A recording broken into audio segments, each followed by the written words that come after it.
YouTube channel. අද කවුරුත්ම ගෙදර නැති දවසක්. ඉතින් මට ඉක්මනටම ලේසියෙන්ම හදාගන්න පුළුවන් කැමති අද දෙකක් හදාගන්නයි යන්නේ. මාළු ටිකක් හින්දලා ඒ වගේම රතුවල ටිකක් කිරට හදලා. මුලින්ම මාළු ටික අරගෙන හොඳට හොදලා ඒකට ලුණුයි කහයි අත ගාලා වෙනම පැත්තකින් තියාගත්තා. ඇතිලියකට තෙල් ටිකක් දාලා තෙල් ටික රත් වුණා මේකට උළුහාල් ටිකක් තලාගත් එඟුරු සුදුලෝණු ටිකක් ලෝණු ටිකක් රම්පේ කරපිංච ටිකක් කුරුඳු පොත්තක් කරඳ මුග කරාබුණටි ටිකක් මේ හැමදේම දාලා පොඩ්ඩක් තෙලේ මෙලවෙන්න දුන්නා. තක්කාලි ටික නම් ටිකක් පරක්කු වෙලා තමයි දැම්මේ.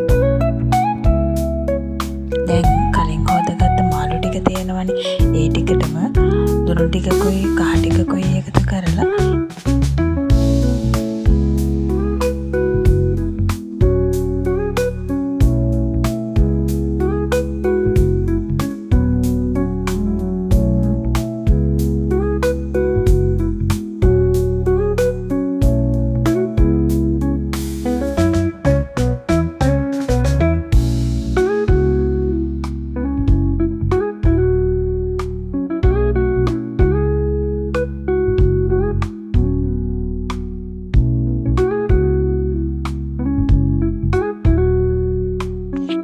මේ ටික හොඳට මැලවිගෙන එනකොට තෙලටම දැම්මා කහ ටිකක් අමුතුල පහ ටිකක් ගම්මිරිස් කුඩු ටිකක් මිරිස් කුඩු ටිකක් මේ ඔක්කොම ටික දාලා හොඳට කලවම් කරලා දැන් තමයි තක්කාලි ටික දැම්මේ.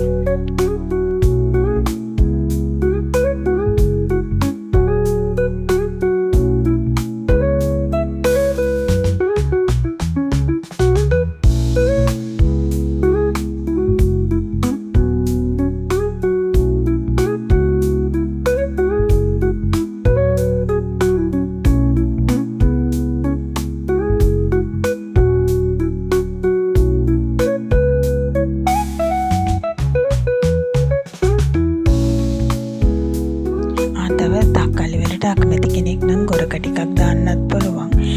ගොරක පේස්ට් එක හරි ගොරක කෑලි හරි දාගන්න පුළුවන්.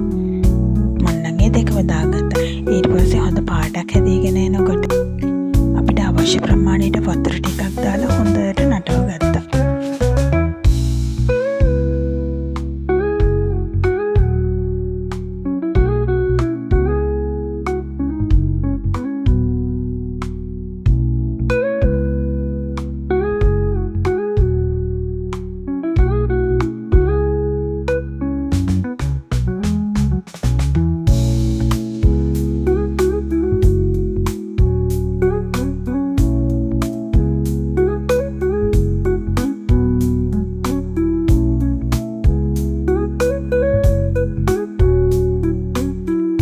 මේ ගානට ලස්සනට නටාගෙන එනකොට අපි කලින් සීසන් කරගත්ත මාළු ටික මේකට හිමීට දාගත්තා. හැන්ද ගොඩාක් අඩුවෙන් පාවිච්චි කරන්න. පොඩි කූරකින් හරි නැත්නම් ඇතිලියේ මාරවහරව හරි මාළු ටික හොඳට කරවම් කරන්න. ඊට උඩින් තව දාගත්ත අපි කරපිංච ටිකක්. කරපිංච වැඩි වෙන තරමට සුවඳයි රසයි වැඩි වෙනවා. ඔන්න දැන් බීට් එක හදන්නයි යන්නේ. බීට් ගෙඩි අරගෙන මේ විදිහට සුද්ධ කරලා සාමාන්‍ය විදිහට පොඩියට කපා ගත්තා.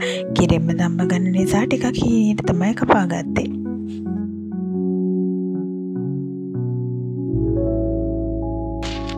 බලන්නකෝ මාළු එක හිඳීගෙන එන ලස්සන මේ වෙලාවේ හඳ සුවඳකුත් එනවා.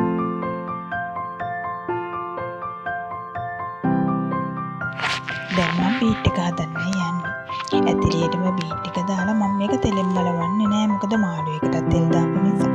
ඒකටම ලුණු ටිකක් කහ ටිකක් අමුතුල පහ ටිකක් මිරිස් කුඩු දාන්නේ නෑ කිරට තමයි හදාගත්තේ. කැමති නම් මිරිස් කුඩු දාන්නත් පුළුවන්.